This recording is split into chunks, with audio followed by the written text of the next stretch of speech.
ক্রসিংয়ে যাইতে গিয়ে কী বিপদে পড়লাম সেটা আজকে আপনাদের সঙ্গে শেয়ার করবো। আসসালামু আলাইকুম বন্ধুরা, কেমন আছেন সবাই? আশা করি সবাই অনেক ভালো আছেন। আলহামদুলিল্লাহ আমি অনেক ভালো আছি। এখানে আমি ক্রসিংয়ে যাওয়ার জন্য কলম খাতা সব ব্যাগে সুন্দর করে গুছিয়ে নিয়েছি। গুছিয়ে নেওয়ার পর ব্যাগের চেনগুলো সুন্দর করে আমি বেঁধে আটকে নিলাম। নেওয়ার পর ব্যাগটা কাঁধে নিয়ে আমি এখন বেরিয়ে পড়বো কলেজের উদ্দেশ্যে। আমি পুরোপুরি রেডি কলেজে যাওয়ার জন্য।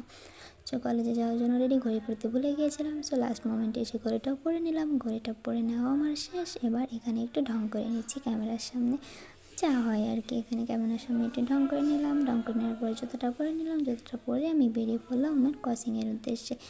ক্রসিংয়ের উদ্দেশ্যে জায়গায় চলে যাচ্ছি। এখানে দেখেন যেখানে গাড়ি পাওয়া যায় সেখানে এসে আমি দাঁড়িয়ে আছি, কিন্তু গাড়ির দেখা নেই। রোদে আমি ছাতা নিয়ে এখানে দাঁড়িয়ে আছি রোদ গরমে, কিন্তু একটাও গাড়ির দেখা নেই। অবশেষে একটা মোটরসাইকেল আসতেছে, বাট মোটরসাইকেলে তো আমাকে নিয়ে যাবে না, তাই আমি একা একা হাঁটতে শুরু করে দিলাম। তো হাঁটতে হাঁটতে আমি চলে যাচ্ছি কলেজ, যেখানে যে গাড়ি পাই সেখানে গিয়ে গাড়িতে উঠবো। আমার ভিডিওটা কেমন লাগলো অবশ্যই কমেন্টে জানাবেন। আর সবাই ভালো থাকবেন। আল্লাহ হাফেজ।